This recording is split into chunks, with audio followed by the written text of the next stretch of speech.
So very good evening all the participants.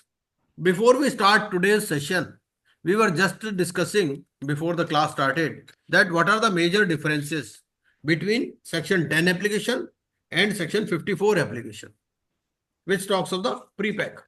In both cases, the concept of default is there. So default has to be there.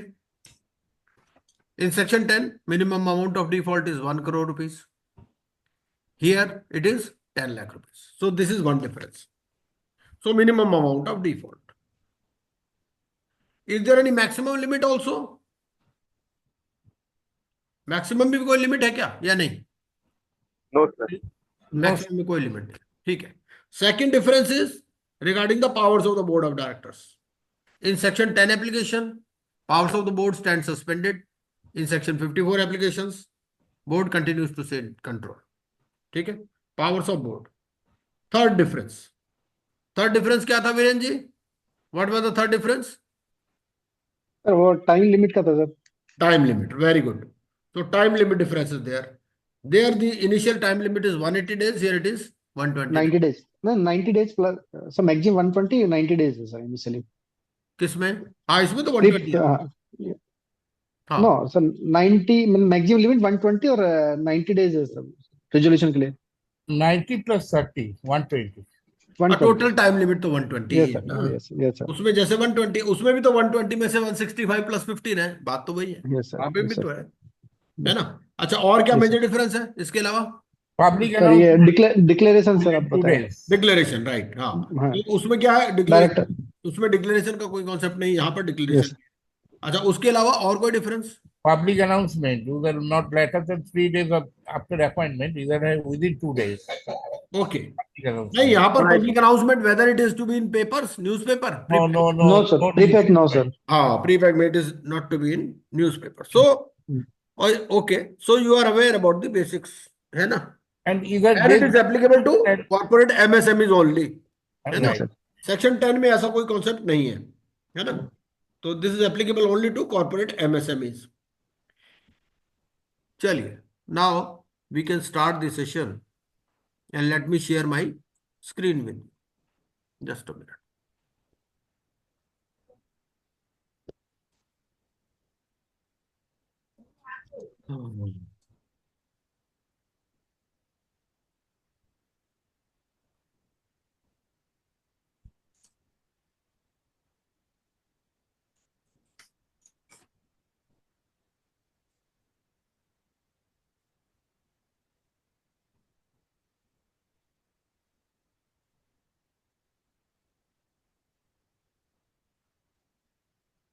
Okay.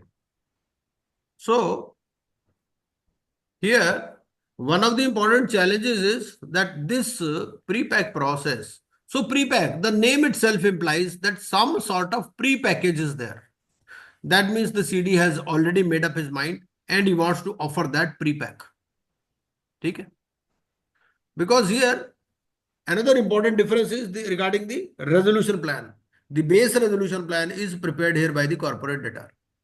So corporate debtor may himself put forth the base resolution plan or in conjunction with somebody else. He can join hands with somebody.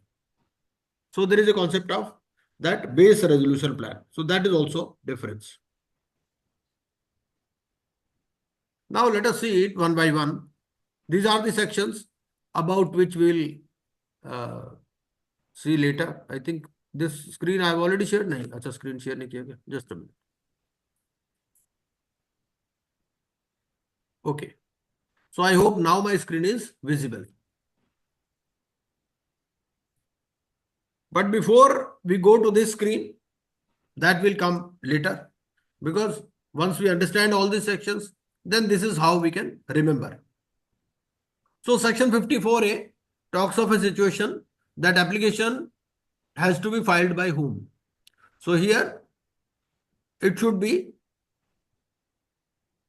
classified as corporate MSME. So the applicant here should be a classified corporate MSME. There should be a default, minimum is 10 lakhs. There should be proposal and approval of IP by unrelated financial creditors. So here, before we put up the proposal, there is a concept that the first of all the CD, what is the first step CD will do in this case? The first step the CD will do is he will prepare a list of creditors. He will prepare a list of creditors, and those out of those creditors, those which are unrelated financial creditors. So they will propose the name. Whether all can propose? No. Those constituting not less than 10% of the debt can propose the name of IP. And with 66% majority, they can approve the name of IP. So this is the first step. So first of all, we have to see that who can apply. Only a classified corporate MSME can apply. This concept of pre-pack came after the pandemic. That is why all the sections are contained in section 54 only, 54A to 54P. So classified corporate MSME, there should be a default. Minimum amount of default is also less, 10 lakhs only. And then there is a concept of proposal and approval of IP by unrelated financial creditors. And how we will find the unrelated financial FCs? I have told you that there is a concept of preparation of list by the CD. So CD will prepare the list. And then the unrelated financial creditors. So they can propose the name. Who can propose the name? Those constituting not less than 10% of the debt. And who can, with 66% majority, they can approve the name. Okay? Second is, here the concept is slightly different in pre-pack. So there are some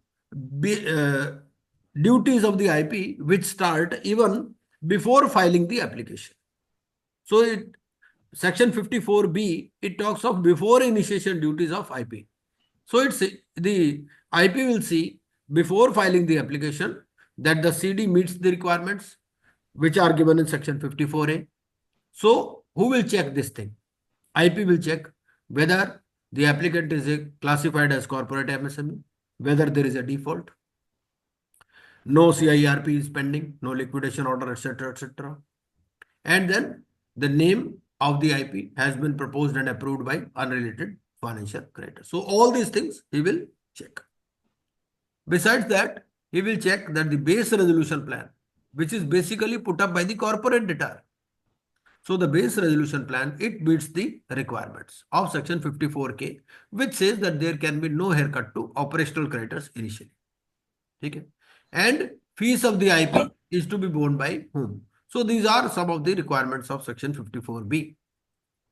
Section C, this 54C talks of the commencement or initiation of PPIRP.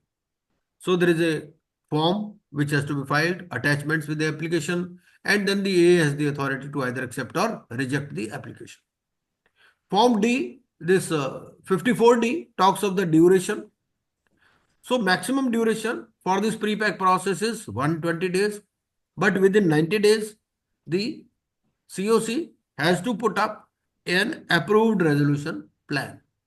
And if no plan is there, then on the 91st day, the RP will apply for termination of this process.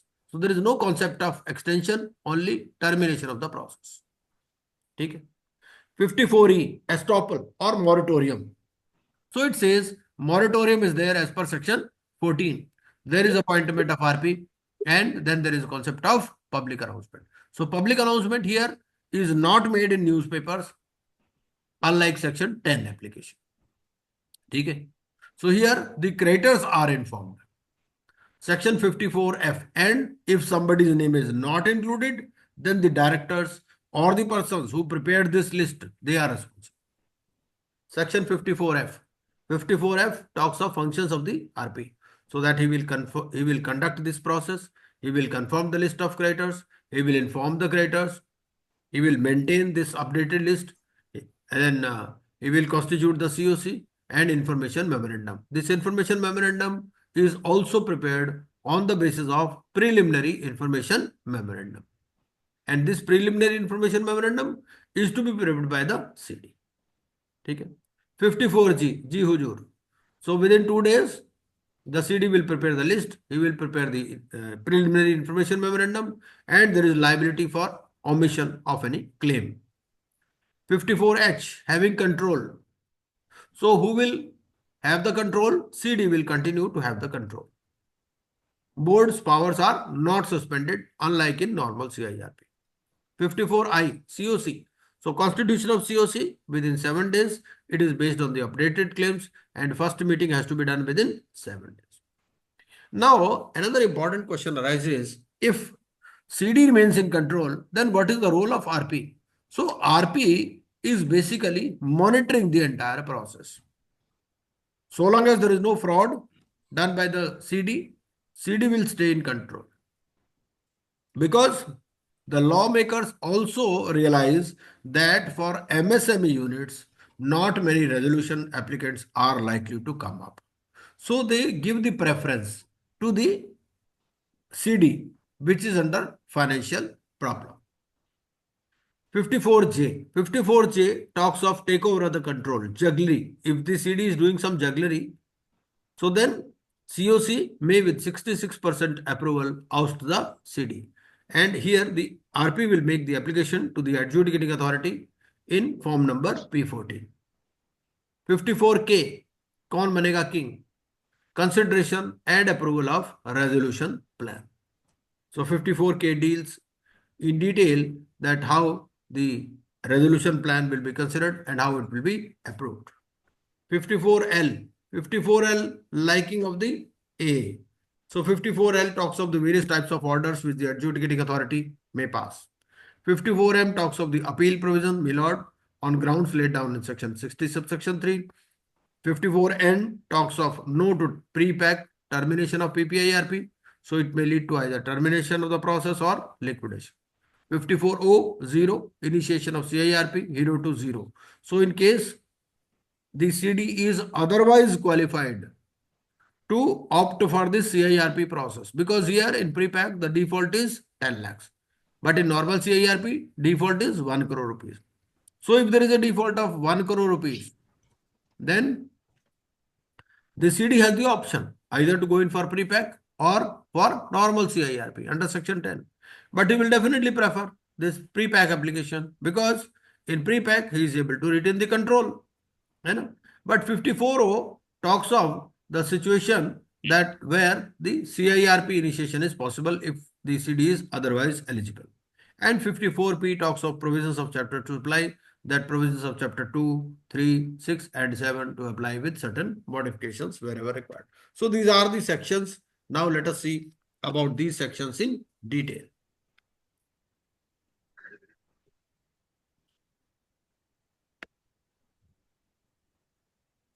So first of all, how to file this application for pre-pack.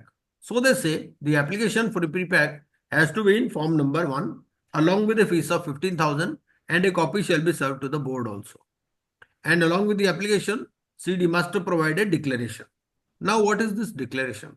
This declaration has to be signed by the directors or partners. 54A. So 54A, if we see,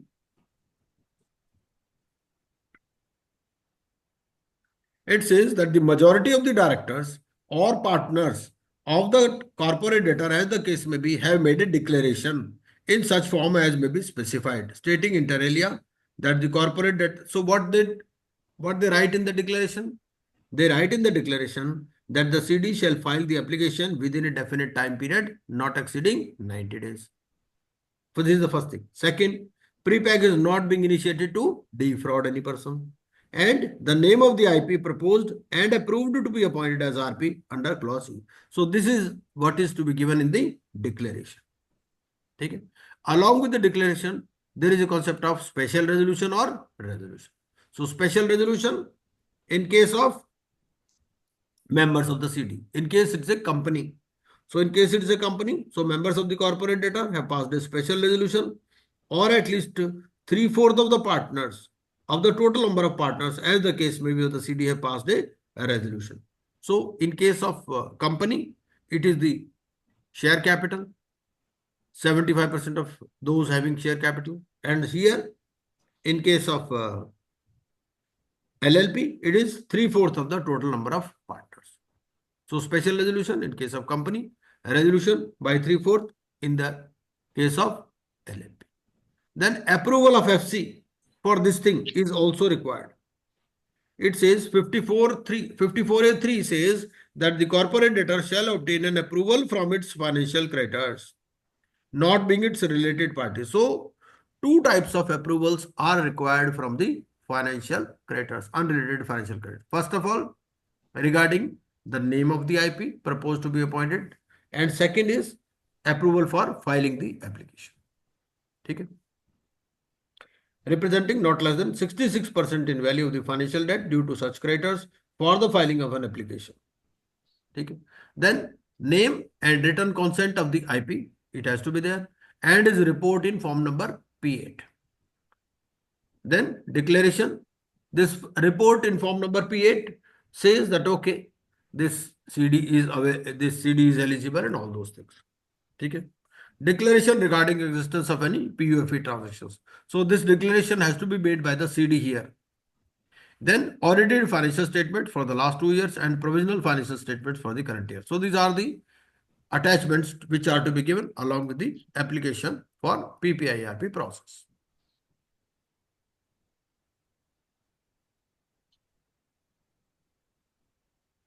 Now let us see it section by section. This is the case study.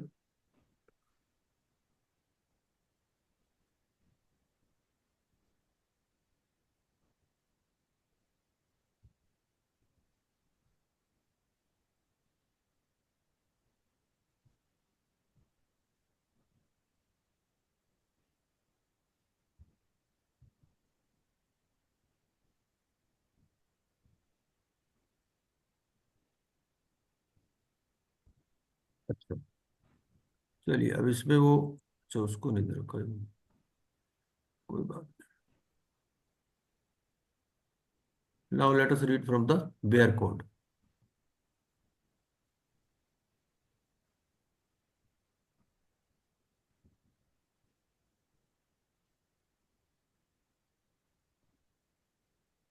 Bare code में prepack 300 best of it.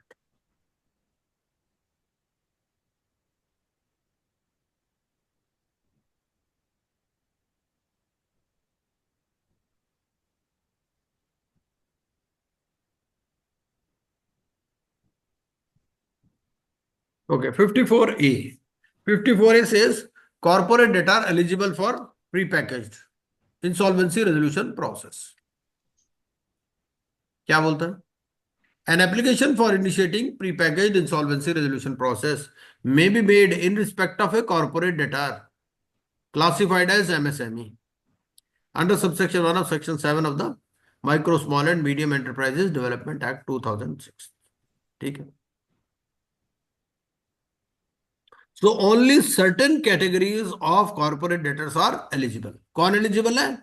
Classified as MSME. ठीक है. If a corporate debtor is not classified as MSME, then he is not eligible.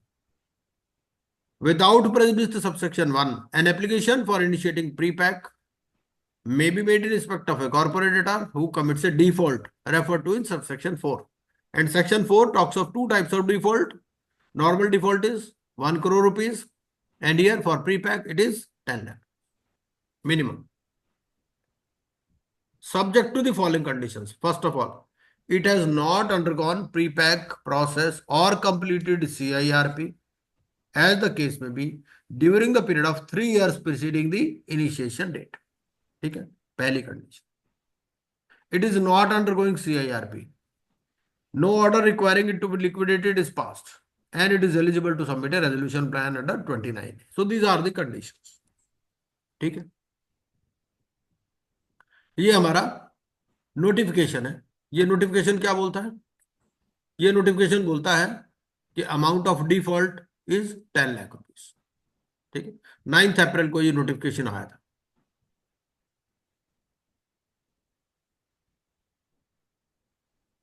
Then the financial creditors of the corporate debtor, not being its related parties, representing such number and in such manner as may be specified. क्या specified है? those constituting not less than 10% of the debt, have proposed the name of the insolvency professional to be appointed as a resolution professional for conducting pre-pack, and the financial creditors of the corporate debtor, not being its related parties, representing not less than 66%, have approved such proposal in such form as may be specified. ठीक है, सबसे पहले propose कौन करेगा? Those constituting not less than 10%, और approve कौन करेगा? Not less than 66%, unrelated. ठीक है, अगर मान लीजिए फाइनेंशियल क्रेडिटर है ही नहीं या सारे ही रिलेटेड पार्टीज हैं, तो then it has to be done by the operational creditors. The proposal and approval under this clause shall be provided by such persons as may be specified. ठीक है, majority of the directors or partners of the corporate debtor as the case may be have made a declaration। तो इनको declaration देना, declaration के लिए क्या कोई format है क्या? रेगुलेशन नंबर 16 इसके बारे में बोलता है।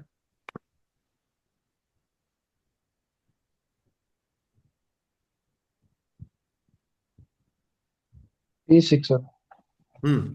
तो ये हमारा P6 इसमें डिक्लेरेशन आ जाएगा। ठीक है, फॉर्म नंबर P6। और क्या लिखना है उसके अंदर?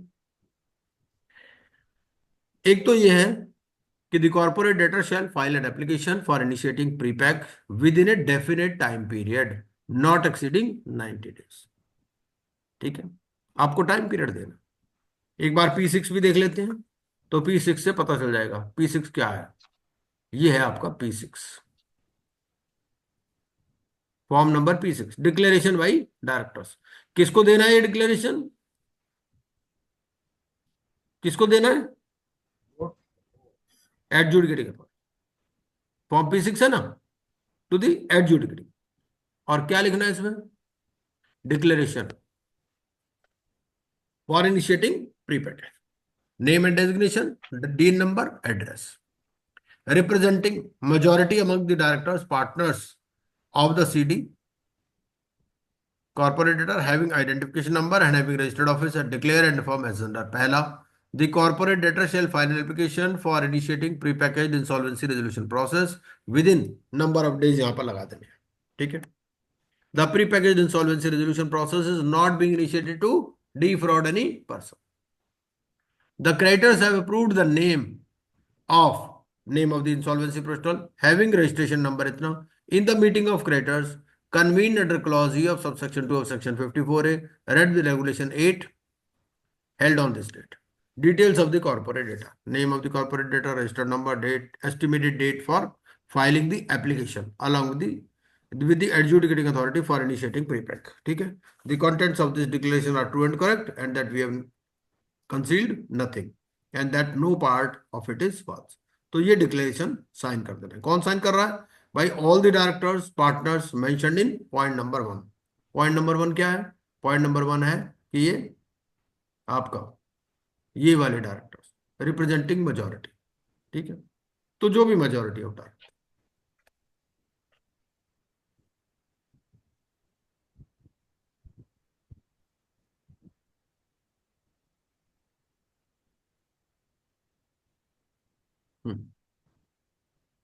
चलिए, तो मेजॉरिटी ने डिक्लेरेशन फाइल कर दिया।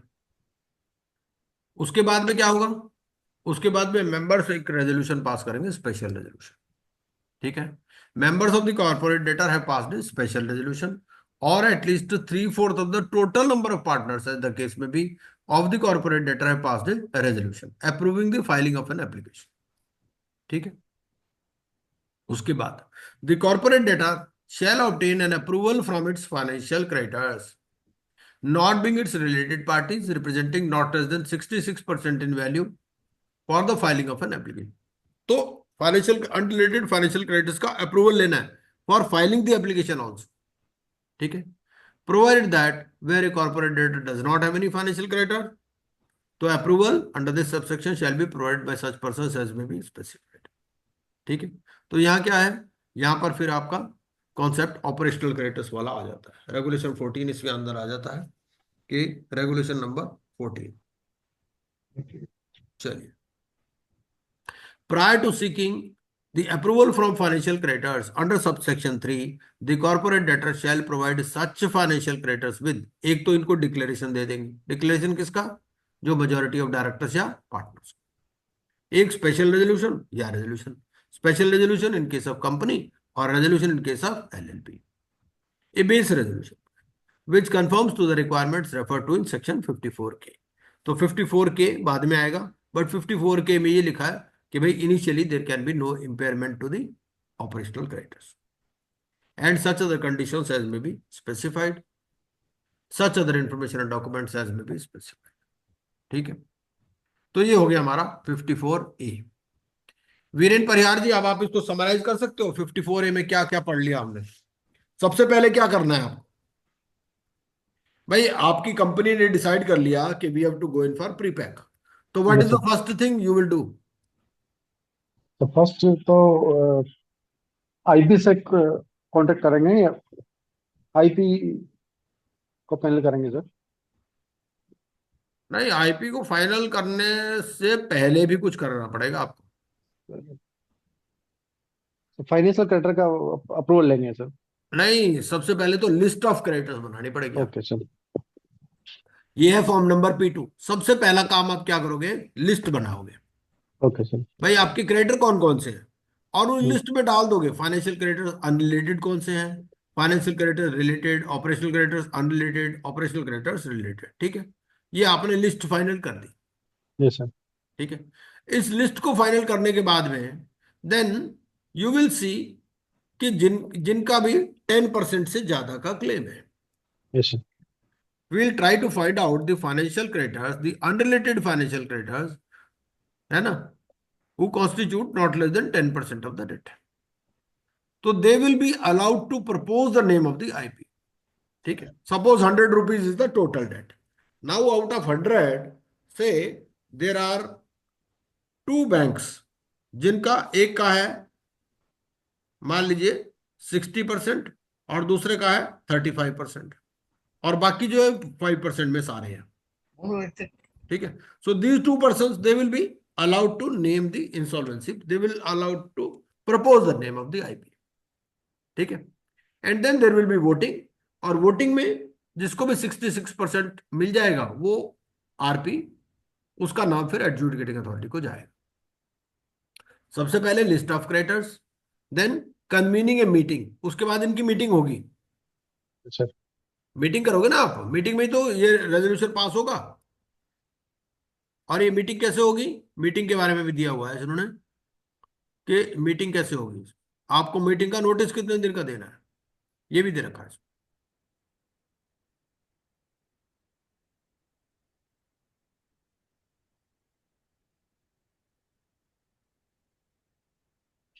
ये अप्रूवल बाय फाइनेंशियल क्रेडिटर्स, कौन कौन अप्रूवल करेगा, देखिए, for the purpose of clause E of subsection 2 and subsection 3 of section 54A, हम 54A पर है अभी, the applicant shall convene meeting of the financial creditor. कौन कन्वीन कर रहा है मीटिंग, एप्लीकेंट। ठीक है, who are not related parties of the corporate debtor.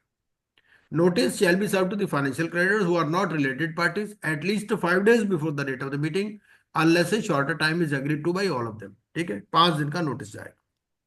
Notice में क्या रहेगा, नोटिस में रहेगा indicate the date, time and venue of the meeting and enclose a list of creditors along with the amount due to them in form P2। ठीक है, P2 हमने पहले ही बना रखा है। ठीक है, the financial creditors who are not related parties of the corporate debtor and have not less than 10% of the value of the total financial debt of such creditors may propose names of insolvency professionals for the purpose of clause E of subsection 2 of section 54A। ठीक है, approval of the terms of appointment of RP under clause E of subsection 2 of section 54A shall be in form number P3। तो P3 में क्या होगा, approval हो जाएगा of the terms of appointment। और P3 में the terms of appointment under this regulation shall, पहला, fees payable to him for performing duties under subsection 1 of section 54B। अब 54B का सबसेक्शन 1 क्या बोलता है, वो ये बोलता है कि बिफोर फाइलिंग आपकी क्या क्या ड्यूटीज है। Before filing you have to check भाई ये कॉर्पोरेट एमएसएमई है कि नहीं, डिफॉल्ट हुआ कि नहीं हुआ, कोई प्री पैक तो नहीं चल रहा, कोई सीआईआरपी तो नहीं हुआ, कोई लिक्विडेशन ऑर्डर तो नहीं है, ये सब चीजें, all this things have to be check. Base resolution plan conforms to the requirements, है ना। तो ये सारी चीज कौन चेक करेगा, insolvency.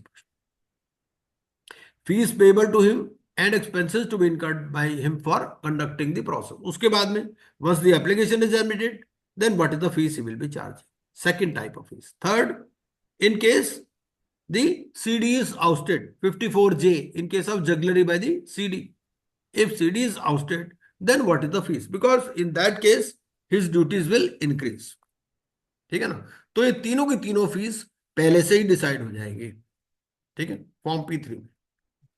The approval for filing the application under subsection 3 of section 54A shall be in form number P4. Where the corporate debtor has no financial debt, or where all the financial creditors are related parties, the applicant shall convene a meeting of operational creditors who are not related parties, and the provisions of sub regulation 1 to 7 shall mutatis mutandis apply. ठीक है, तो यहां तक बात clear हो गई हमारे को। Yes, sir. अभी प्रोसेस क्लियर है वीरेन परियार जी। Yes, sir. Clear है, sir. 54A हो गया हमारा। अब 54B पर चलते हैं। अच्छा, इसमें उसके बाद में क्या है, ये चॉइस ऑफ ऑथराइज्ड रिप्रेजेंटेटिव, ये भी देख लेते हैं साथ के साथ।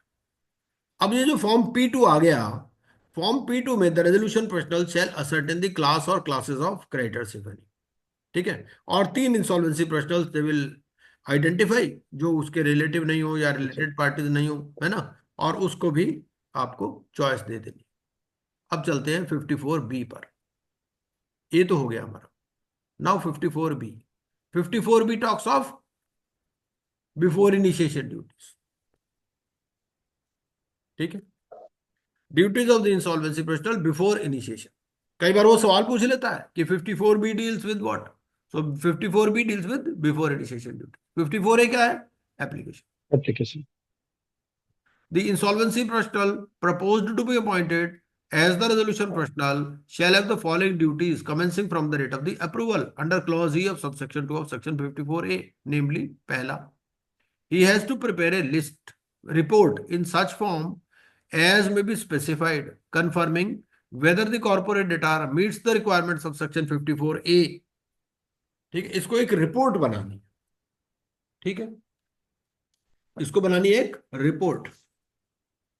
तो रिपोर्ट कौन से फॉर्म में बना रहा है, ये फॉर्म नंबर P8 के अंदर, फॉर्म P8 है जिसमें ये रिपोर्ट बनाएगा। क्या रिपोर्ट बनाएगा, रिपोर्ट में ये लिखेगा कि भैया जो भी रिक्वायरमेंट है 54A में दे रखी है रिक्वायरमेंट, एमएसएमई होना चाहिए, डिफॉल्ट होना चाहिए, है ना, CIRP PPIRP नहीं होना चाहिए, लिक्विडेशन ऑर्डर नहीं होना चाहिए, ये सब बातें ये रिपोर्ट बना देगा। And the base resolution plan conforms to the requirements referred to in clause C of subsection 4 of section 54A. File such reports and other documents with the board as may be specified and perform such other duties as may be specified. तो ये सारी बातें इसको, ये इसकी duties, ठीक है। अब जब इसने रिपोर्ट दे दी तो अब दो बातें होंगी, या तो एडजुडिकेटिंग अथॉरिटी इसको एडमिट कर लेगी या रिजेक्ट कर देगी। तो दोनों ही सिचुएशन में इसकी ड्यूटी यहां पर खत्म, ठीक है।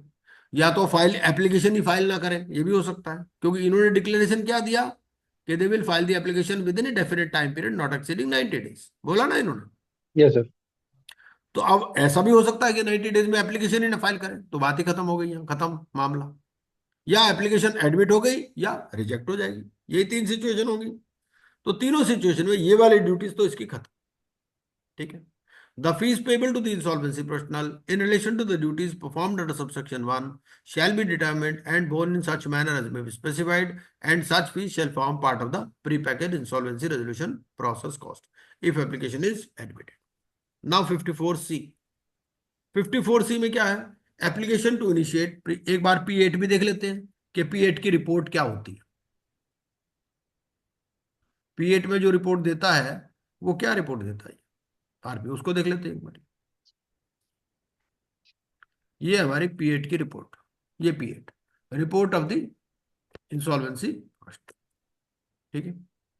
I proposed for appointment hereby declare and inform I have sought and obtained all information, I have examined, I hereby confirm corporate debtor has not undergone PPIRP or CIRP during the period of 3 years, not undergoing CIRP, no liquidation order made, majority of directors, partners have made a declaration in Form P6, members of the corporate debtor have passed a special resolution और 3/4 of total number, ये सारी चीजें, ठीक है, जो जो भी हमने 54A में डिस्कस की ये सब बातें लिख देना, ठीक है। The creditors of the corporate debtor representing इतने percentage of debt have approved the proposal for appointment. The creditors of the corporate debtor representing इतने % have approved the proposal for initiation. The amount of default is within the limit notified. है ना? I have examined the base resolution plan. ये सारी बातें इसमें लिखते हैं। ये फॉर्म P8 है। चलिए, अब 54B भी क्लियर हो गया आपका। अब 54B के बाद आगे 54C पर चलते हैं। 54C क्या बोलता है? 54C हमारा बोलता है application to initiate the pre package insolvency resolution process where a corporate debtor meets the requirements of section 54A। A corporate applicant दे रहा हूं तो कौन फाइल कर रहा है? Corporate applicant. कॉर्पोरेट एप्लीकेंट कहां डिफाइंड है? हमारा सेक्शन 5 में डिफाइंड है ना? सेक्शन 5 में लिखा हुआ ना? Yes, sir. हाँ, तो कॉर्पोरेट एप्लीकेंट वहां लिखा, सेक्शन 5 सब सेक्शन 5 में लिखा हुआ। वो सीडी होगा, सीईओ होगा, सीएफओ होगा, वगैरह वगैरह, वो हमने पढ़ चुके हैं। with the adjudicating authority for initiating PPIRP. Application shall be in such form containing such particulars and such manner. ये हमने देख लिया कि आपको कौन से फॉर्म में फीस वगैरह सारी देनी है। इसका फॉर्म 1 है, ठीक है, और फीस कितनी है? 15,000 रुपए है ना? तो ये सारी चीज the corporate applicant shall along with the application furnish, क्या क्या लगाना है इसको? पहला तो डिक्लेरेशन, स्पेशल रेजोल्यूशन और रेजोल्यूशन, ठीक है, and the approval of financial creditors for initiating. अब ये सारी चीजें यहां पर लगा रहा है। अब आप ये देखो, जो हमारा 54B था, 54B में वो लगा नहीं रहा, उसमें सिर्फ रिपोर्ट दे रहा है इंसॉल्वेंसी प्रोफेशनल कि ये पास हो गई। अब जब एप्लीकेशन फाइल कर रहे हैं, एप्लीकेशन के साथ में लगा रहे हैं बातें, ठीक है, declaration, special resolution, resolution, name and written consent in such form as may be specified of the IP. तो इसकी रिटन कॉन्सेंट भी लगानी है। अब ये रिटन कॉन्सेंट कौन से फॉर्म के अंदर है? रिटन कॉन्सेंट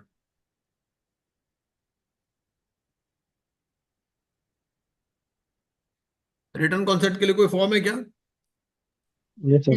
P3, है P3, P3 Mhm. Return consent, return consent के लिए P1 होगा। Approval of the terms of appointment of the P1. क्या, तो P1 है फॉर्म, हाँ। P1 रिटर्न कॉन्सेंट के लिए। और P3 में तो जो है approval of terms of appointment, ये अप्रूवल ऑफ टर्म्स तो सीओसी कर रही है, जो अनरिलेटेड फाइनेंशियल क्रेडिटर्स कर रहे हैं, है ना, वो बता रहे हैं कि कैसे कैसे फीस दी जाएगी। तीनों तरह की फीस दे रखी है इसमें P3 में, है ना। तो ये तो साइन कर रहे हैं आपके name of the creditor, creditor sign कर रहे हैं इसमें P3, और P1 में रिटर्न कॉन्सेंट। चलिए,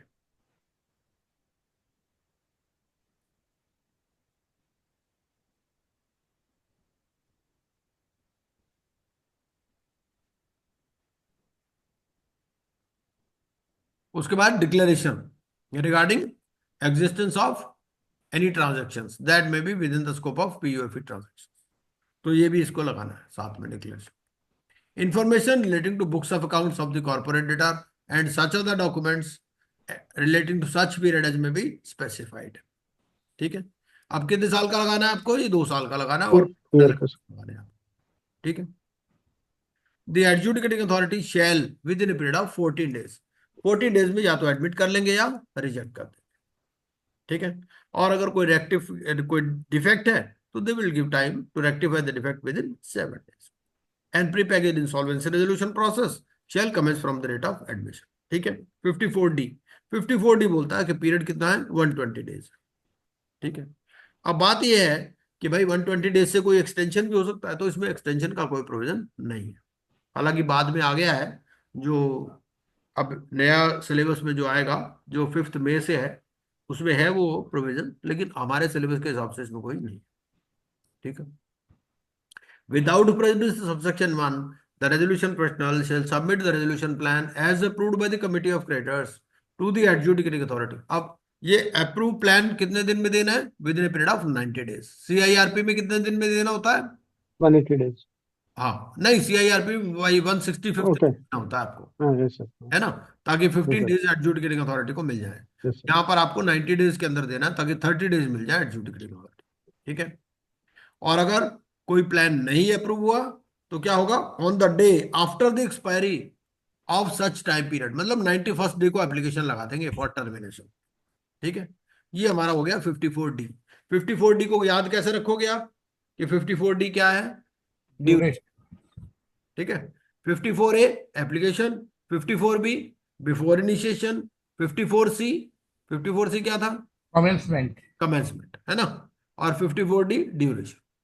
अब 54E, 54E क्या होता है? एस्टॉपल या मॉरेटोरियम। ठीक है। पूछ लेता कई बार कि 54E किससे डील करता है, पहले तो बहुत पूछते थे, आजकल पता नहीं पूछते नहीं पूछते। 54E declaration of moratorium and public announcement.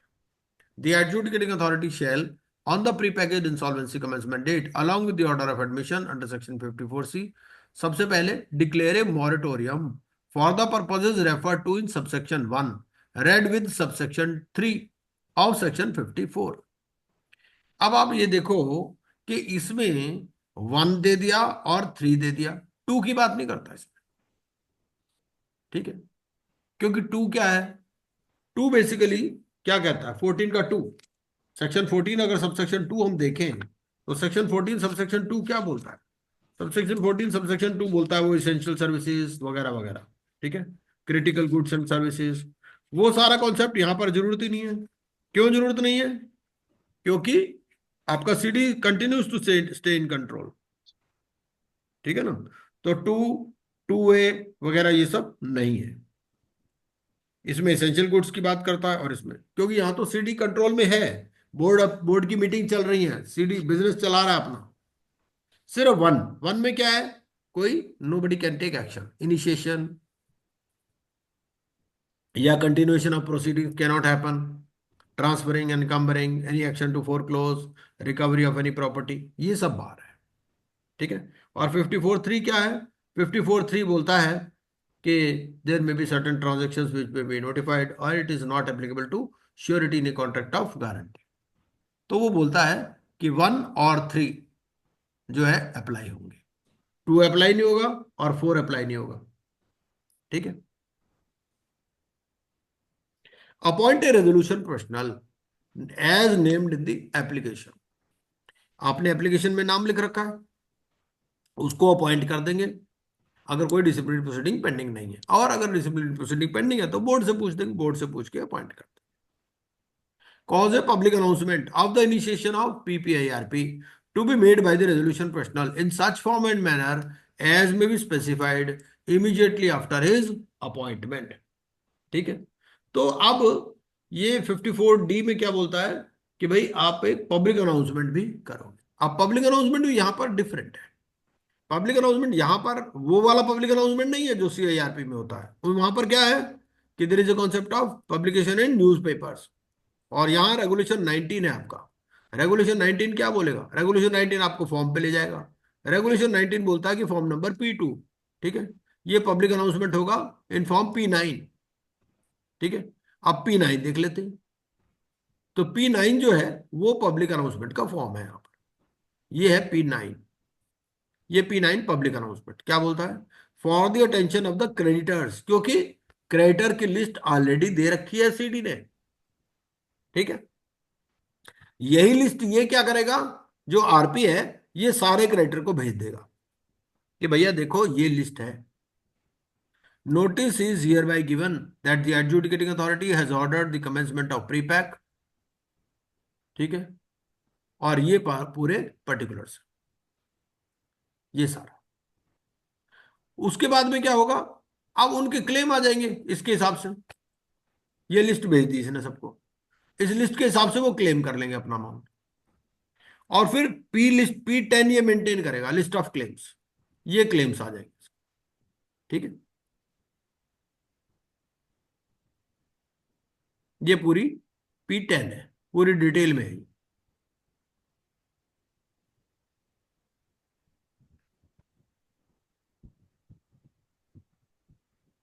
चलिए, शेयर नहीं किया सर, अजय। स्क्रीन शेयर नहीं किया, वो फॉर्म्स वगैरह नहीं दिखता है।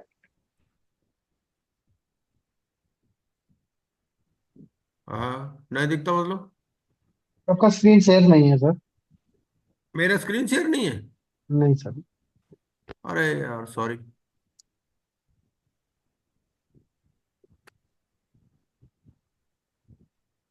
I am sorry. अब दिखाई दे रहा है? Yes sir. तो ये फॉर्म P9 है जैसे, तो वो तो आप बुक भी खोल लोगे तो नजर आ जाएगा उसमें क्या है।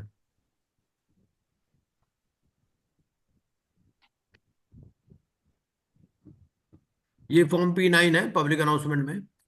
तो यहाँ डिफरेंस क्या है? ये जो फॉर्म P9 है ना, ये कोई न्यूज़पेपर में नहीं देना है आपको। For this you have to give to the creditors, and then they will file their claims based on this, on which you will prepare form number P10, list of claims.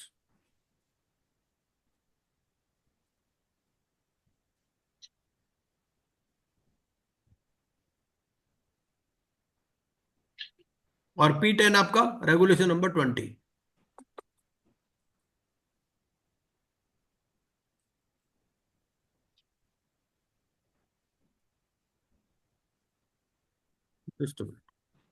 Hello. हाँ जी, हाँ जी, Sunil ji.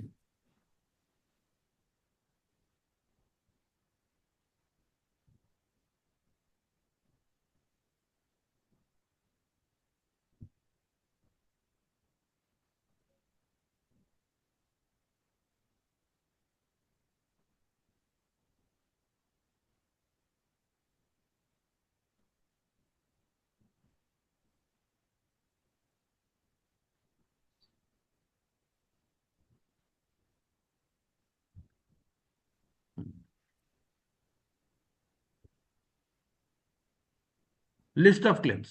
The corporate debtor shall submit a list of claims under subsection 1 of section 54G in form 10 P10 to the resolution postal. ठीक है,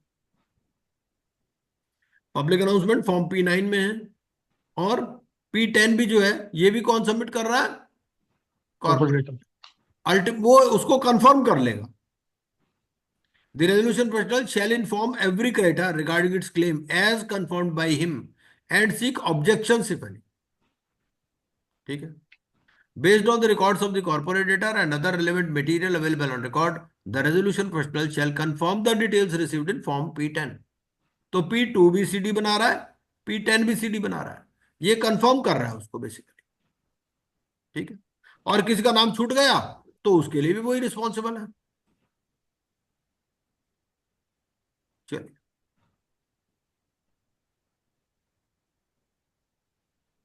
तो 54D हमारा 54E हो गया। ठीक है, तो 54E में क्या किया इन्होंने? एक मॉरिटोरियम दे दिया 54 का, ये 14 का, 14(1) एंड 14(3) ओनली, ना 14(2) है ना 14(4) है। अपॉइंट RP, कॉज है पब्लिक अनाउंसमेंट, पब्लिक अनाउंसमेंट के बारे में हमने देख लिया। The order of moratorium shall have effect from the date of such order till the date on which PPIRP process comes to an end. ठीक है, now 54F। 54F का talks of the duties and powers. So F को आप याद कर सकते हो, functions। ठीक है भाई, F से फंक्शन बनता है, तो duties and powers of RP ये 54F में दे रखी है। क्या क्या है इसकी ड्यूटीज और पावर्स? भाई कुछ तो ड्यूटीज इसके पहले से थी, है ना, वो तो बिफोर इनिशिएशन में थी, 54B में दे रखी है, और वो आपको P3 में देते हैं। The resolution tribunal shall conduct the prepackaged insolvency resolution process of a corporate debtor during the prepackaged insolvency resolution process period. ठीक है, क्या क्या ड्यूटीज है? पहला, confirm the list of claims submitted by the corporate debtor under section 54G। ठीक है। जो भी लिस्ट ऑफ क्रेडिटर्स किसने दी है, list of claims submitted by the corporate debtor form P10 में, ठीक है, ये इसको कंफर्म करनी है। Inform creditors regarding their claims as confirmed under clause A in such manner as may be specified, ठीक। Maintain an updated list of claims, उसके बाद में उसको अपडेट कर देगा अगर कोई चेंज है तो। Monitor management of the affairs, थोड़ा चेंज है, क्या है, ये हैज टू मॉनिटर। मैनेजमेंट कौन कर रहा है, सीडी कर रहा है, ये सिर्फ उसको मॉनिटर करेगा। मतलब अगर कोई टीडीएस रिटर्न भरनी है, आईटीआर भरनी है, जीएसटी रिटर्न भरनी है, कौन भर रहा है, सीडी भर रहा है, ये देख लेगा कि भाई भर रहा है कि नहीं भर रहा। अगर नहीं भर रहा तो he will broad bring it to the notice of the COC, ठीक है। Inform the committee of creditors in the event of breach of any of the obligations of the board of directors और partners as the case may be, ठीक है, of the corporate debtor is constitute the committee of creditors, committee of creditors बनानी है and convene and attend all its meetings. Prepare the information memorandum, इसको information memorandum बनाना है, but it has to be based on the preliminary information memorandum, ठीक है, submitted under section 54G and any other relevant information in such form and manner as may be specified. File application for avoidance and such other duties as may be specified. तो ये इसकी duties है, ठीक है। The resolution professional shall exercise the following powers, namely access all books of account record and information available with the corporate data, ठीक है। Access the electronic records of the corporate data from an information utility having financial information. Access the books of account records and other relevant information. Attend meetings of the members, board of directors and committee of directors or partners as the case may be. भाई उनकी भी तो अपनी meeting होगी ना, तो power तो खत्म हुई नहीं सीडी की, तो सीडी भी बोर्ड मीटिंग करेगा, या मीटिंग ऑफ पार्टनर्स होगी, कमिटी ऑफ डायरेक्टर्स की मीटिंग होगी, वो सारी ये भी अटेंड कर सकता है। अपॉइंट अकाउंटेंट्स लीगल और other professionals in such manner as may be specified, ठीक है। Collect all information relating to assets, finances, and operations of the corporate debtor for determining the financial position of the corporate debtor, ठीक है, तो ये करना है। Business operations for the previous 2 years, financial and operational payments for the previous 2 years, list of assets and liabilities as on the initiation date, such other matters as may be specified, and take such other actions in such manner as may be specified, ठीक है। From the rate of appointment of the resolution professional, the financial institutions maintaining accounts of the corporate debtor shall furnish all information relating to the corporate debtor available with them to the RP as and when required by him, ठीक है। भाई वहां पर क्या होता है normal CIRP में, वो फाइनेंशियल इंस्टीट्यूशंस वो तो उसकी इंस्ट्रक्शन के हिसाब से काम करते हैं, आरपी यहां नहीं है ऐसा। यहां पर क्या है, जो इंफॉर्मेशन मांगेगा उसको दे देंगे, ठीक है। और personal of the corporate data, promoter and any other person, वो भी सारे कोऑपरेट करेंगे, ठीक है। और नहीं करेंगे तो सेक्शन 19 है ही हमारे पास।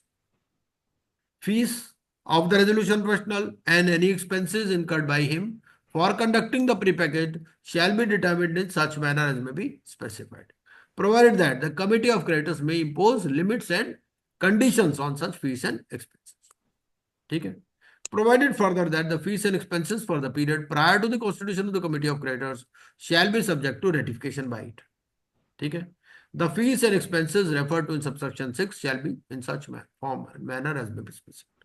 अब आप कहोगे भाई यहाँ तो पावर बड़ी लिमिटेड सी कर दी इसकी आरपी की। अच्छा अब एक बात बताओ आप, इसमें हो ये इसकी फीस कैसे पेमेंट होगी आरपी की, क्या सीडी देगा या अलग से कोई बैंक अकाउंट खोलेगा सीडी जो कि आरपी ही ऑपरेट करेगा, कैसे होगा, इसकी फीस की पेमेंट कैसे होगी। बता तो दिया भाई 3 तरह से फीस मिलेगी। सबसे पहली फीस मिलेगी before admission of the application, ठीक है। दूसरी फीस मिलेगी नॉर्मल PPIRP। थर्ड फीस मिलेगी when there is a jugglery by the CD and he is basically he is allowed to manage the corporate debtor as a going concern, ठीक है। 3 तरह की fees. अब ये फीस मिलेगी कैसे ये बता दो, इसके बारे में कोई रेगुलेशन है क्या। Yes sir. हाँ बिल्कुल है, क्या है वो बताइए।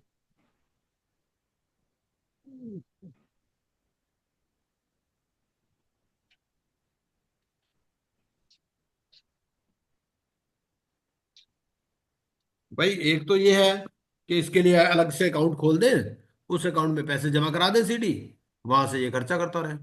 इसके भी तो कुछ खर्चे होंगे ना, क्योंकि हमने फंक्शंस में पढ़ लिया। फंक्शन में क्या पढ़ा कि भाई ये भी अकाउंटेंट वगैरह अपॉइंट कर सकता है, लीगल और अदर प्रोफेशनल्स। उन्हें हाँ जी। तो कैसे होगा ये, इसकी जो फीस मिलेगी। सर हाँ जी। सर रेगुलेशन 8 में लिखा है, अगर वो स्टार्टिंग में अगर एप्लीकेशन रिजेक्ट होती है तो कॉर्पोरेट डेटर बियर करेगा। Hmm. Right, very correct. Regulation 8 क्या बोलता है? Regulation 8 talks of fees of the RP, where the corporate debtor fails to file an application or the application is rejected, the fees payable shall be borne by the corporate debtor. ठीक है। अगर the corporate जो debtor भी शैल चीज। Maintain a separate bank account, वो जो मैं question yes पूछ रहा था आपसे, सर। वो यहां पर आंसर दिया हुआ है। The corporate debtor shall maintain a separate bank account with such amount as may be advised by the committee. ठीक है। कि भाई देखो ऐसा तो नहीं ना, पहले तो उस सीआईआरपी में तो उसको इतना ऊपर चढ़ा दिया कि भाई तुम्हारी ही सब पावर है, बोर्ड की पावर सस्पेंड, यहाँ ज्यादा ही नीचे गिरा दिया, है ना, कि बोर्ड भी काम करता रहेगा, तुम सिर्फ मॉनिटर का काम करोगे। तो इसको भाई कम से कम एक थोड़ी इज्जत तो बचा के रखो, इसकी एक सेपरेट बैंक अकाउंट दे दो। ठीक है। As may be advised by the CoC from time to time and subject to provisions of clause 23C of section 5, such account shall be operated by the resolution professional to meet his fees and expenses incurred by him for conducting the process। ठीक है। तो उसकी fees और जो expenses है, ये सारी चीज, ये इसके लिए इसको ऑपरेट बैंक अकाउंट दे देंगे। चलिए, ये 54F भी हो गया हमारा। अब 54G देख लेते हैं। 54G क्या बोलता है? List of claims and preliminary information memorandum. The corporate debtor shall, within 2 days of the prepackaged insolvency commencement, now the application has been admitted. ठीक है। तो with in 2 days, because this is already prepared. क्या बोल रहा है? इसको देना है एक तो list of claims along with the details of the respective creditors, their security interest and guarantees if any। ठीक है, ये पहले ही बना रखा है इसने P2। And preliminary information memorandum, और एक इसने प्रिलिमिनरी इंफॉर्मेशन मेमोरेंडम देना है। अब ये जो लिस्ट ऑफ क्लेम्स है ना, ये देनी है इसने P10 के अंदर। ठीक है। रेगुलेशन 20 बोलता है कि यहां पर इसको P10 के अंदर देनी है। अब P2 और P10 में फर्क क्या है? P2 और P10 में फर्क ये है कि यहां पर जो है ना, यहां ज्यादा डिटेल्ड है भाई, सिक्योरिटी है, गारंटी है कि नहीं। लेट अस सी फॉर्म P2। फॉर्म P2 किसके लिए यूज किया जाता है? P2 बेसिकली लिस्ट किया जाता है for inviting, for basically sending creation, invitation list for of the. creation. हाँ, वो जो कमेटी के लिए इनविटेशन भेजते हैं ना, आपका जो इंसॉल्वेंसी प्रोफेशनल की अपॉइंटमेंट के लिए है बेसिकली, ये तो इस तरह से कर दिया P2। P2 भी सीडी प्रिपेयर कर रहा है और P10 भी सीडी ही प्रिपेयर कर रहा है।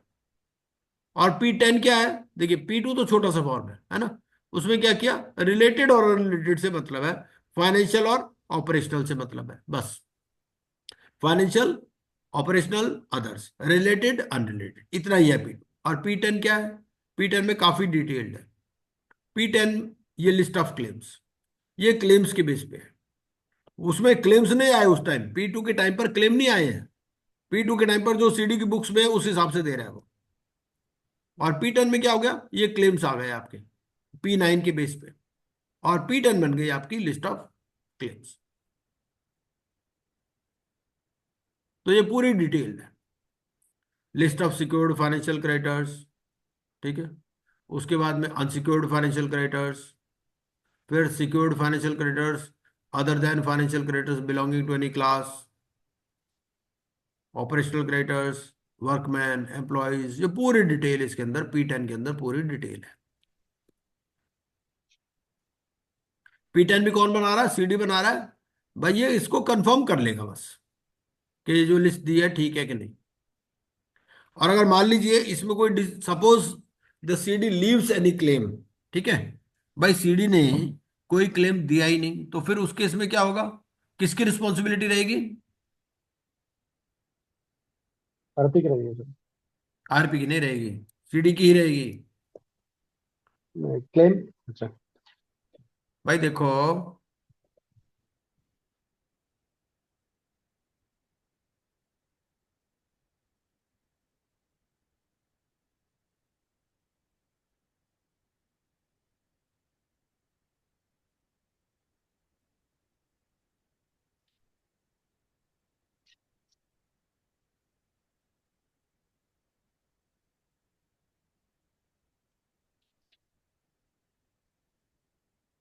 चलो वो भी आ जाएगा, अपने आप आ जाएगा। उसमें ये दिया हुआ है कि भाई अगर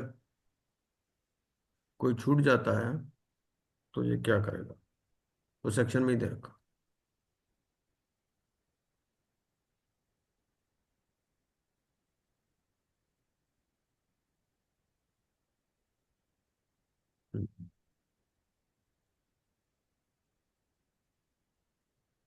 तो फिफ्टी तो फोर इसी में 54G3 में लिखा हुआ है सर। हाँ, तो 54G हो गया ये हमारा। अब इसमें क्या कहता है, इसने क्या देना है, एक तो लिस्ट ऑफ क्लेम्स बनाना है। लिस्ट ऑफ क्लेम्स किस में बनाना है, फॉर्म P10 के अंदर। और फिर एक preliminary information memorandum.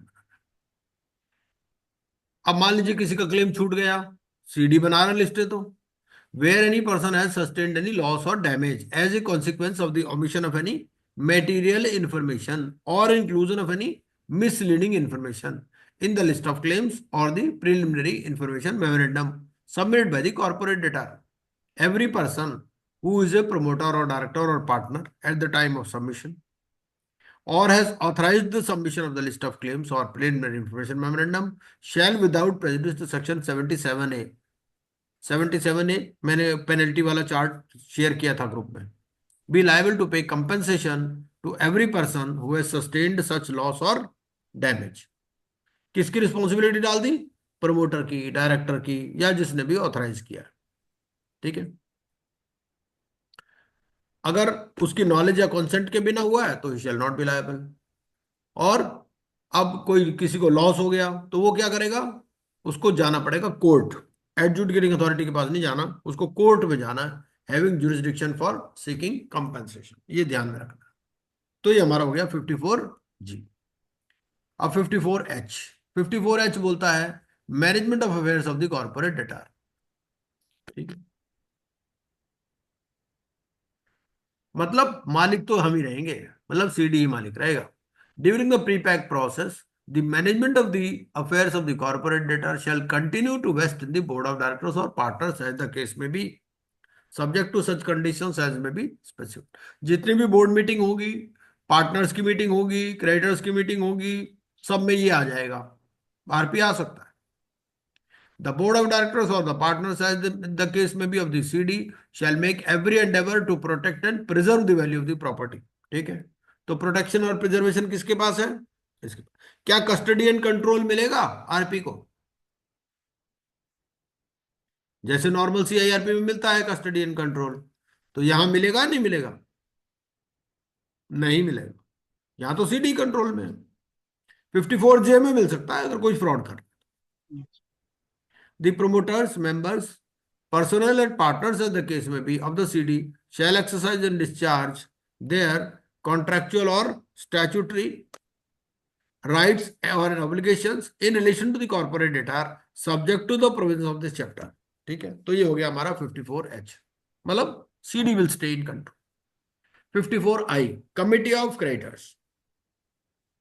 The resolution professional shall, within 7 days of the prepackaged insolvency commencement date, constitute a committee of creditors. तो ये committee of creditors बना लेगा, किसके बेसिस पे, based on the list of claims, provided that the composition shall be altered on the basis of updated list of claims. ठीक है, and any such alteration shall not affect the validity. First meeting आपको करनी है कितने दिन में, within 7 days of the constitution.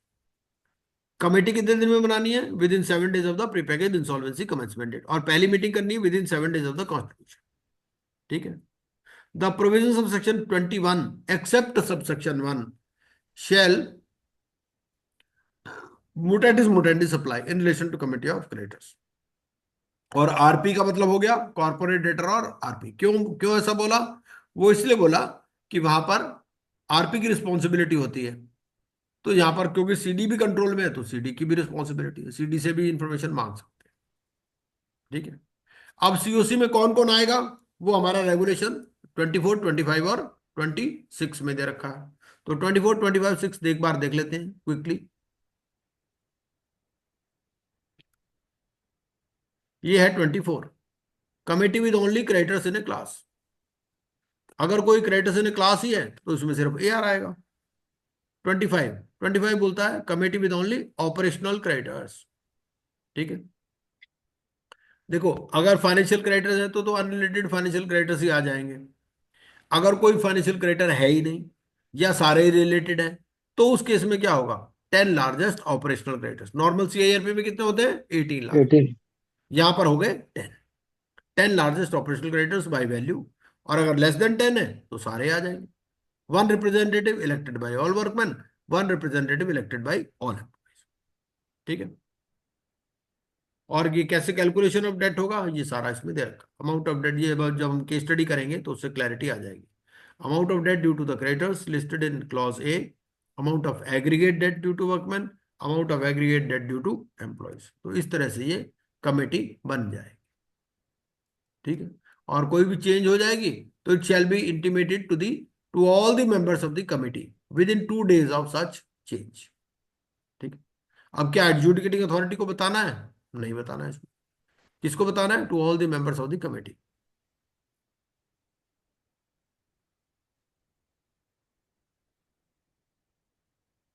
तो ये हमारा हो गया 54I। अब 54J। 54J क्या बोलता है? Wasting management of corporate debtor with RP. अब इसको लगता है भाई ये कुछ गड़बड़ कर रहा है, क्योंकि इसने पहले डिक्लेरेशन दे के आया था। क्या डिक्लेरेशन दिया था जब पीपीआईआरपी स्टार्ट हुआ था? कि this is not being initiated to defraud any person,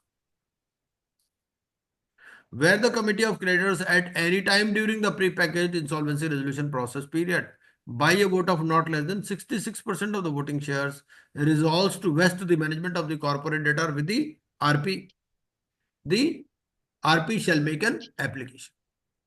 ठीक है। और आरपी कौन से फॉर्म में एप्लीकेशन देगा? P13 के अंदर। आरपी ने कौन से फॉर्म में एप्लीकेशन देनी है?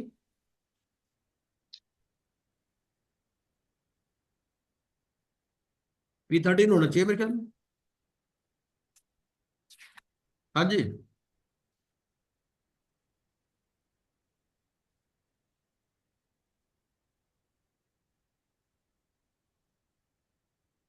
एप्लीकेशन है P14 में, P14 में, सॉरी, P14 में एप्लीकेशन देनी है उसको। ठीक है। चलिए। On an application made under subsection 1, if the adjudicating authorities of the opinion that during the pre-pack process the affairs of the corporate debtor have been conducted in a fraudulent manner or there has been gross mismanagement, it shall pass an order vesting the management of the corporate debtor with the RPA। ठीक है। Notwithstanding anything to the contrary contained in this chapter, the provisions of this, ये सारे के सारे जो है ये apply होंगे। ये CIRP के सारे सेक्शंस हैं। तो वो ये कह रहा है कि पीपीआईआरपी में भी अप्लाई होंगे। अब 54K, 54K बोलता है consideration and approval of resolution plan. अब इससे पहले कि 54K देखें, 54, चलो कर ही लेते हैं, 54K को भी हो जाएगा। 54K बोलता है consideration and approval of resolution plan. The corporate debtor shall submit the base resolution plan referred to in clause C of subsection 4 of section 54A to the RP within 2 days of the prepackaged insolvency commencement date। ठीक है। क्योंकि इसने बना तो लिया था application से पहले ही, है ना, क्योंकि फाइनेंशियल क्रेडिटर्स का भी अप्रूवल ले चुका है ना ये जो अनरिलेटेड फाइनेंशियल क्रेडिटर्स, इसीलिए तो इसका नाम प्रीपैक है। ये बेस रेजोल्यूशन प्लान पर जो अनरिलेटेड फाइनेंशियल क्रेडिटर्स है 66% अप्रूवल ले चुका है, 54A में ही ले चुका है, even before filing the application. ठीक है। तो ये क्या करना है इसने? यही बेस रेजोल्यूशन प्लान अब दे देना है किसको? आरपी को, with in 2 days of the pre package insolvency commencement. and the resolution professional shall present it to the committee of creditors. Committee of creditors एक अपॉर्चुनिटी और देते हैं सिटी को to revise the base resolution plan कि भैया देखो ये जो आप बेस रेजोल्यूशन प्लान दे रहे हो ये तो हमें पसंद नहीं आ रहा, इसको थोड़ा रिवाइज कर दो prior to its approval under subsection 4। और इनविट नहीं करते तो हमें और मंगाने पड़ेंगे फिर plans. The resolution plans and the base resolution plan submitted under this section shall conform to the requirements referred to in subsection 1 and 2 of section 30। 1 और 2 सेक्शन 30 का हमने पढ़ ही लिया। उसमें बोलता है कि भाई फिजिबल होना चाहिए, इम्प्लीमेंटेबल होना चाहिए, लिक्विडेशन वैल्यू मिलना चाहिए to operational creditors, dissenting financial creditor, वो सारी बातें हम पढ़ चुके हैं, है ना।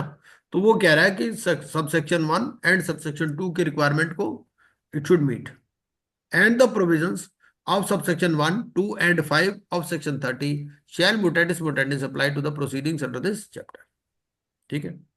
The committee of creditors may approve the base resolution plan for submission to the adjudicating authority if it does not impair any claims owed by the corporate debtor to the operational creditors। ठीक है। अगर operational creditors के claim को कोई impairment नहीं है तो फिर ये प्लान को आप अप्रूव कर सकते। ठीक है। अच्छा, मान लीजिए कमेटी को पसंद नहीं आता तो क्या होगा?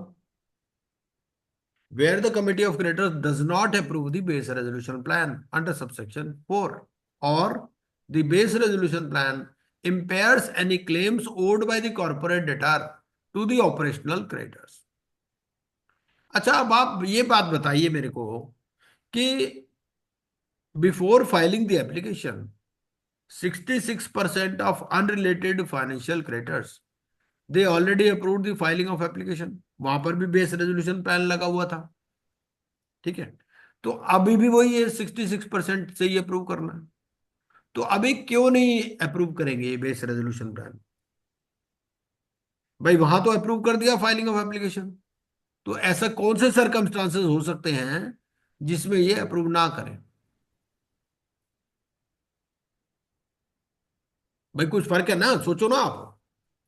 54A में when they were filing the application, before filing of the application, 66% of unrelated financial creditors, they approved the filing of the application, which included base resolution plan also, है ना। Yes, sir. अभी यहां पर भी वही situation आ रही है, तो अभी क्यों नहीं अप्रूव करेंगे? ऐसा what could be the change?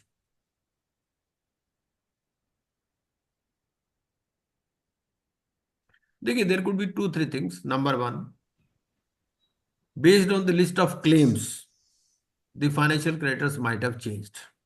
ठीक है। किसी का असाइनमेंट ऑफ डेट हो सकता है, कुछ भी हो सकता है, some other party might have joined, है ना। भाई सीओसी में चेंज हो सकता है ना, तो सीओसी चेंज हो जाएगा तो फिर वो they may not approve although percentage is same. और the base resolution plan impairs any claims owed by the corporate debtor to the operational creditors, but this thing is ensured at the time of filing of the application also because there is a reference to section 54K। जब हमने 54A पढ़ा था तो वहां 54K का भी reference आ रहा था कि नहीं? सर हाँ, the resolution professional shall invite prospective resolution applicant to submit a resolution plan or plans to compete with the base resolution plan। अभी भी देखो ऐसा है कि this CD which is corporate MSME, इसको हम एक डिपार्टमेंटल कैंडिडेट समझो, समझ रहे हो। अभी भी इसको डिस्कार्ड नहीं कर रहे, अभी क्या कर रहे हैं कि और प्लान्स मंगा रहे हैं, इसके साथ भाई कंपटीशन करवा दो। ठीक है। अभी इसको डिस्कार्ड नहीं किया इन्होंने, इन्होंने कह दिया भाई और प्लान्स मंगवा लो, इसके साथ कंपटीशन करवा दो। कंपटीशन क्या है? वो स्विच चैलेंज मेथड है जिसमें बिडिंग वाला प्रोसेस होगा। एक टिक साइज दे देंगे कि भाई उस टिक साइज से इंप्रूव करो अपना plan. The resolution applicants submitting resolution plans pursuant to invitation shall fulfill such criteria as may be laid down by the RP with the approval of the committee of creditors having regard to the complexity and scale of operation। अब यहां देखिए एक important चीज है, यहां क्या है कि यहां बोर्ड की पावर नहीं है, यहां किसकी पावर है? आरपी और सी। ठीक है। having regard to the complexity and scale of operations of the business of the corporate debtor and such other conditions as may be specified. The resolution professional shall provide to the resolution applicants the basis for evaluation of resolution plans. ठीक है, and the relevant information referred to in section 29. 29 में क्या है? Information memorandum. ठीक है. The resolution professional shall present to the committee of creditors for its evaluation resolution plans which conform to the requirements referred to in subsection 2 of section 30. ठीक है, जो भी plans section 30 subsection 2 की requirements को fulfil करते हैं वो उनको सीओसी को प्रेजेंट कर देगा.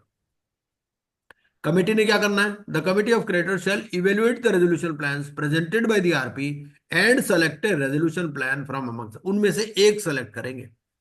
जितने भी प्लान्स आएंगे उनमें से एक सेलेक्ट करेंगे. एक तो ऑलरेडी है इनके पास, अपना घर का बंदा, ठीक है, जो सीडी है. अब उन दोनों का कराएंगे competition. Where on the basis of such criteria as may be laid down by it, the committee of creditors decides that the resolution plan selected is significantly better. अब 5 नए प्लान्स आए, 5 में से they will select one, जो भी best है. अब दो रह गए. देखो, एक तो जो बेस रेजोल्यूशन प्लान था, एक ये जो नए वालों में से आया. अब देखना है कि ये जो नया प्लान आया है weather it is significantly better. If it is significantly better, उस केस में उसको ही सेलेक्ट कर लेंगे. ठीक है.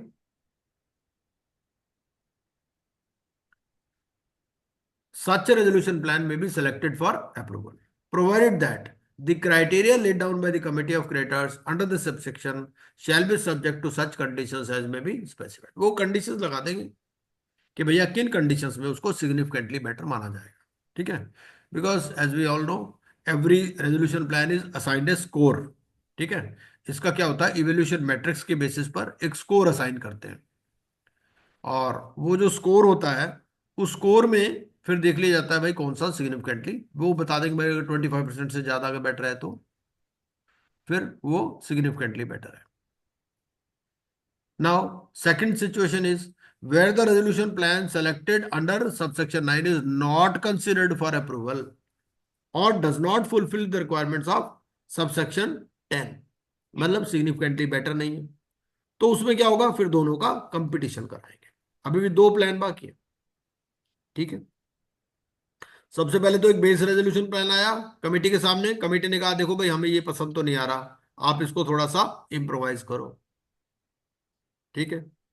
अब मान लीजिए वो इम्प्रोवाइज नहीं करता या it impairs the interest of operational creditors, then they will invite more resolution plans. They will select one out of them. They will see whether that one selected is significantly better. If it is significantly better, they will outrightly select that plan. But if it is not significantly better, then there will be competition. ठीक है. तो उस case में क्या होगा? ये जो है it shall compete with the base resolution plan. तो ये कंपटीशन का क्या है? ये स्विच चैलेंज मैकेनिज्म है कि बिडिंग होता है इस केस में. As the case may be approved by the committee of creditors, provided that where the resolution plan selected for approval under subsection 11 is not approved by the committee of creditors. ठीक है. Just a minute.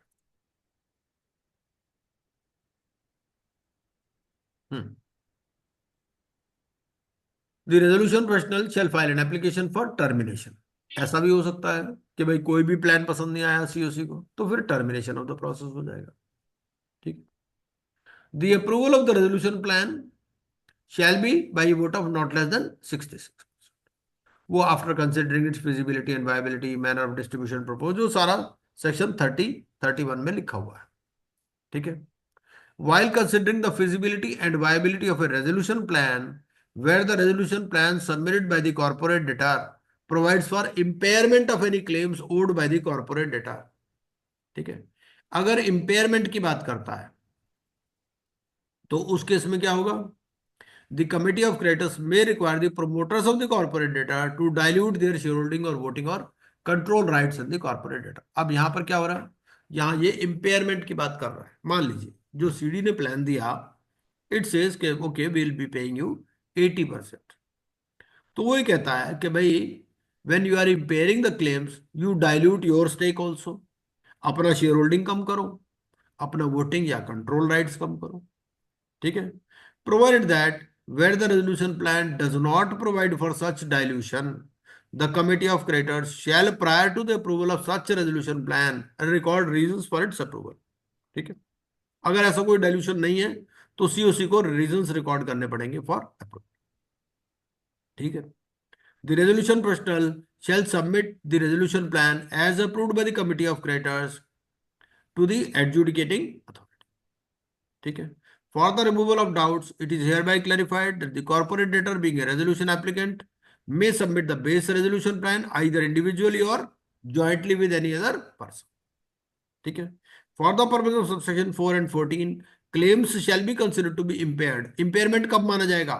where the resolution plan does not provide for the full payment of the confirmed claims as per the updated list of claims maintained by the resolution। ठीक है, तो ये है हमारा 54K तक। 54L कल कर लेंगे हम। अब एक बार क्विकली थोड़ा सा स्विस चैलेंज को जरा एक बार देख लेते हैं। ये स्विस चैलेंज क्या है? स्विस चैलेंज के बारे में यहां पर भी दिया हुआ है इन्होंने, एक पहले तो यही देख लेते हैं हम। इसमें ना एक आपके पास वो है,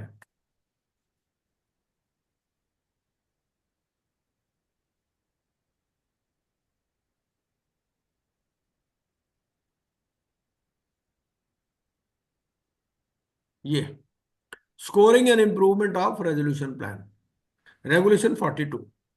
रेगुलेशन 42 क्या बोलता है? रेगुलेशन 42 बोलता है कमेटी ना डिफरेंट क्राइटेरिया इवॉल्व करती है।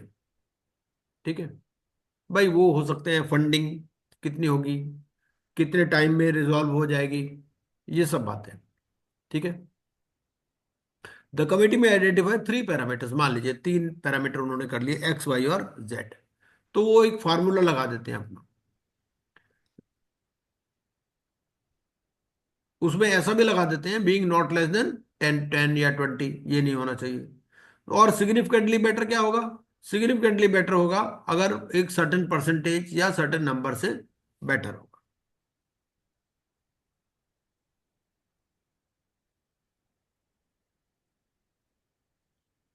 अब इसको ना एक थोड़ा सा केस स्टडी के माध्यम से समझते हैं तो वो ज्यादा क्लैरिटी आएगी। 5 मिनट इस पर लगा देते हैं।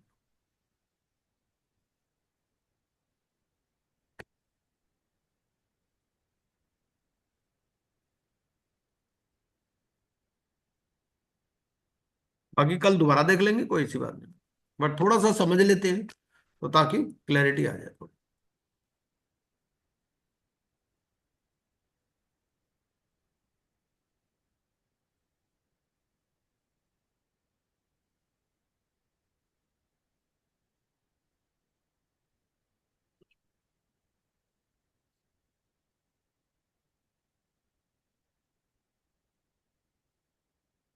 जैसा हमने देख लिया, यहां से इस क्वेश्चन से चलते हैं। भाई इसमें हमने क्या समझा? हमने समझा कि भाई जो अनरिलेटेड फाइनेंशियल क्रेडिटर्स है, भाई who constitute the COC? COC comprises of unrelated financial creditors suppose they don't favour the base resolution plan. ठीक है, and proposed issuance of invitation for resolution plan. अब इन्होंने 3 पैरामीटर फिक्स कर लिए। ये 3 मैंने अपने मन से बना लिए, ऐसे कोई भी बना सकते। एक अपफ्रंट पेमेंट दे दिया कि भाई जिसकी अपफ्रंट पेमेंट ज्यादा होगी उसको प्रेफर करेंगे। फ्रेश इक्विटी इन्फ्यूजन कौन कर रहा है? और टर्म्स ऑफ रेजोल्यूशन प्लान। ठीक है, और ये दे दिया कि भाई x should not be less than 20। ठीक है, अब इनके पास सपोज 3 रेजोल्यूशन प्लान के, एक तो अपफ्रंट पेमेंट 20, 22 और 15। अभी अपफ्रंट पेमेंट पर ही पहला तो रिजेक्ट हो गया क्योंकि एक्स लिखा है should not be less than 20, इसमें एक्स है 15। फिर फ्रेश इक्विटी इन्फ्यूजन, उसका मल्टीपल दे दिया 2 और इसका मल्टीपल दे दिया 2.5। तो अब इस पे क्या करेगा ये? इसको ना स्कोर कैलकुलेशन करते हैं। बिकॉज देखिए ऐसा होता है, एक आदमी कह रहा है कि भैया मैं 20 करोड़ लेके आऊंगा फ्रंट में, कोई बोल रहा है 22 करोड़ लाऊंगा, कोई 15 करोड़, तो they have to be reduce to a common score. ठीक है ना। तो ये स्कोर कैसे असाइन होता है? इवोल्यूशन मैट्रिक्स के बेसिस पर। अब इन्होंने स्कोर की कैलकुलेशन कर ली, 20 इंटू 1.5, 22 इंटू 1.5। ठीक है। और तीसरा वाला जो है, इसमें कर लिया इन्होंने 2 इंटू 2.5। अब इसको माइनस क्यों कर दिया? माइनस इसलिए कर दिया कि जिसका ज्यादा टर्म होगा वो लेस फेवरेबल होगा, है ना। तो ये चिरंजी लाल वाला प्लान को इवेल्युएट नहीं करेंगे because x is less than 20। अब दो ही प्लान रह गए हमारे। ठीक है। एक तो बेस रेजोल्यूशन प्लान है हमारा, इसका स्कोर है 220। ठीक है। श्याम वाले का स्कोर है 225 और इसका स्कोर है 248। तो अब हमें करना क्या है? अब ये कह रहा है as against the scores of 225 and 248 the base resolution plan as revised as score of 220। तीन है। ठीक है। कमिटी ने क्या डिसाइड कर लिया कि भाई सिग्निफिकेंटली बेटर कौन प्लान होगा, अगर वो if it is higher by 20%। ठीक है। अब एक का 220 है, एक 225 और 248 है, तो कोई भी सिग्निफिकेंटली बेटर नहीं है। अगर सिग्निफिकेंटली बेटर होता तो उसी को सेलेक्ट कर लेते। अब ये क्या करेंगे? टिक साइज। अब कमिटी ने टिक साइज डिसाइड किया कितना? 10। अब 10 में वोटिंग कैसे होती है स्विच चैलेंज में? इस तरह से देखिए, एक का स्कोर है 220, इसका स्कोर है 225, इसका स्कोर है 248। अब आप ये मान के चल लो कि भैया एक ही प्लान इसमें सेलेक्ट होना है। कौन कौन सा? 220 और 248। 225 तो गया बीच में से, दो ही होंगे ना, इन दोनों में से बेस्ट सेलेक्ट कर लेंगे। 225 और 248 में से एक ही हुआ ना बेस्ट, 248। और एक हमारा ये डिपार्टमेंटल कैंडिडेट है 220 वाला। अब टिक साइज हमने कर दिया 10। टिक साइज से बढ़ाना है अपने अपने स्कोर को। तो इसका स्कोर 248 है, तो बी आर इसको कहेंगे भैया तुम्हें 10 से बढ़ाओ अगर बढ़ाना चाहते हो तो। अब इसे बढ़ा दिया 258। अब जब इसने 258 बढ़ा दिया तो पोपट ने कहा क्या? 268। 10 से इसको बढ़ाना पड़ेगा। फिर ये 10 से बढ़ाएगा 278, फिर ये 288, फिर ये 298, ये 308। अब इसके बाद में कह रहा है बेस रेजोल्यूशन प्लान मेरा भाई मैं और नहीं बढ़ा सकता। ठीक है। तो ये वाला फिर पोपट वाला प्लान सेलेक्ट हो जाएगा, ये मतलब। ठीक है जी, ये बात समझ में आई? कुछ कुछ नहीं। सर तुम्हारा एक बार दोबारा बोल दीजिए सर। हाँ नहीं, टुमारो बोल दे। देखिए ऐसा है कि एक एक पॉइंट, सुदर्शन जी एक पॉइंट तो क्लियर हो गया कि ये कॉन्सेप्ट ऑफ डिपार्टमेंटल कैंडिडेट से इजीली अंडरस्टैंडेबल है ना। ये sir. Because we have to keep the जो भी अपना बेस रेजोल्यूशन प्लान है ना, we have to keep it in one hand. एक तरफ तो वो है, and then suppose 5 plans came, we have to select the best out of 5। ठीक है। Okay. So now what will happen? So there will be to. एक तो base resolution plan हो गया हमारा and the best out of 5। Then will make a comparison between these two कि whether this new one is significantly better. अगर significantly better है तो then will give that company to that person, to the new resolution applicant. Hmm. The criteria also we will decide कि भाई suppose the score is higher by 20%, 25%, any criteria सी में decide, है ना। So, but if no plan is significantly better, then there will be bidding. Then there will be Swiss challenge by a tick size. So tick size also COC will decide. Here there are two plans, 220 and 248. 220 out of 225 and 248, 248 is best, है ना. So then this 248 will compete with 220. और competition कैसे होगा? This way competition will be there. By tick size you have to improve the score of the plan. ठीक है, चलिए rest will do tomorrow. Okay sir. Okay, in the mean time